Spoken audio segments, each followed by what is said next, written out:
Salam alaikum wa rahmatullah. Le récit de la terreur continue. Et dire que même la France Balak n'a pas fait ça. Baqis Ammar, 1993.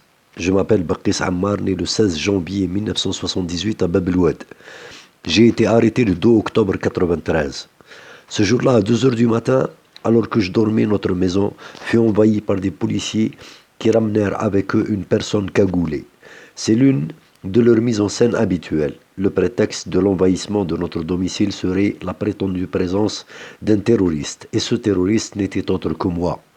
Selon ces envahisseurs, ils m'arrêtèrent devant mes parents, me jetèrent dans l'un de leurs véhicules et me conduisirent au commissariat de Bab el Oued.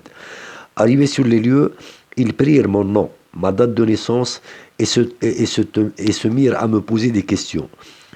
Est-ce que Abdelkader qui a été tué est ton frère? Je répondis oui. Connais-tu les copains de ton frère? Me demandèrent les policiers. Non, répondis-je. Tu mens, s'écria l'un d'eux, qui se mit à me gifler et à me donner des coups de poing.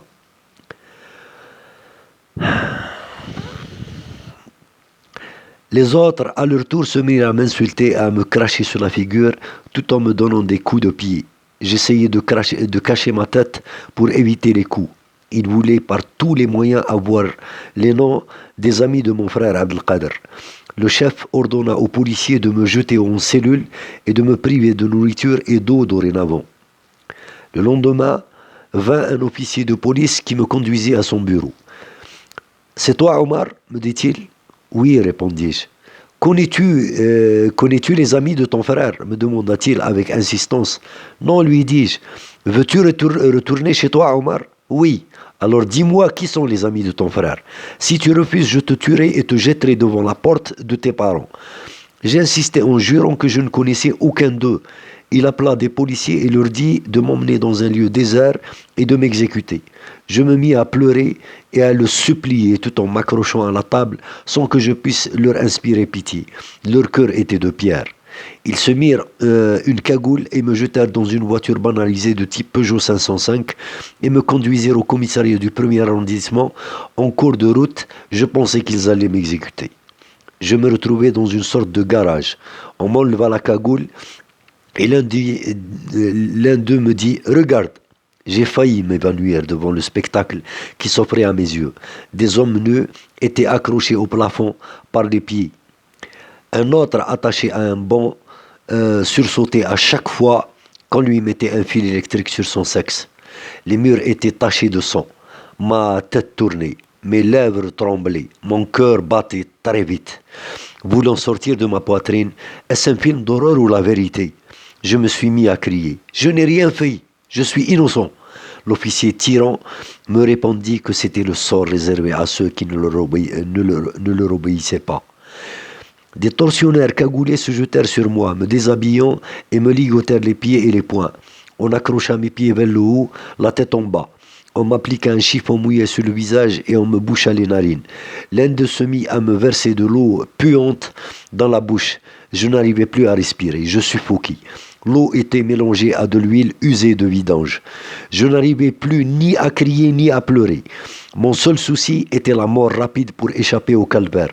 Au bout de quelque temps, on arrêta de me verser cette eau sale et l'officier tyran me demanda les noms des amis de mon frère. Je répondis que je ne les connaissais pas. Il ordonna en vociférant de reprendre la torture. J'étais terrorisé d'être suffoqué encore une fois. Je n'en pouvais plus. Arrêtez. Je vais vous conduire chez eux, leur dis-je, pour échapper à cet enfer.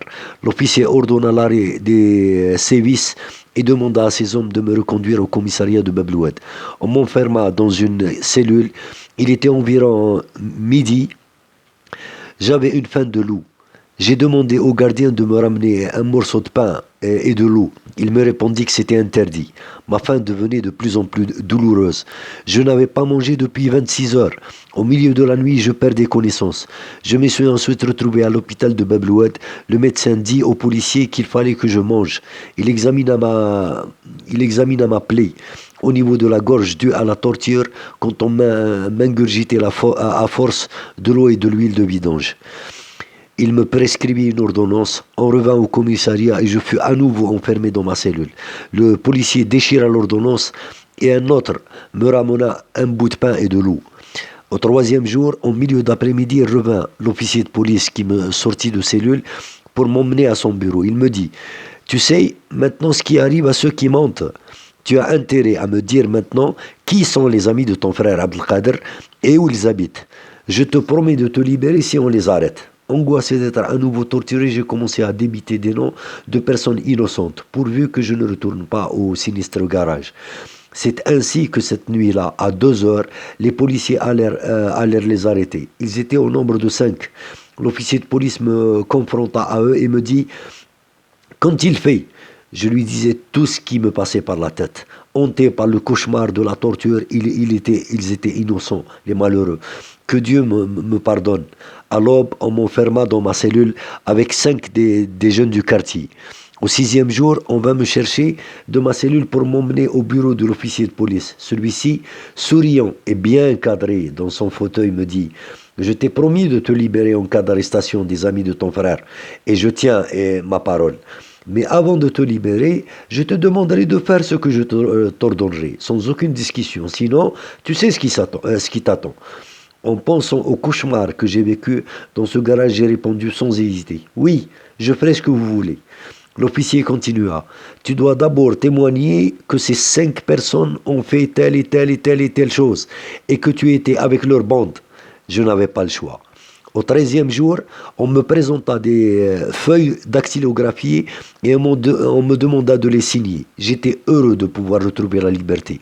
Le lendemain, on nous descendit avec mes 5 voisins que j'avais dénoncés au commissariat central où on passa une nuit, puis à nouveau, on nous embarqua dans une Peugeot 505 vers le tribunal d'Alger.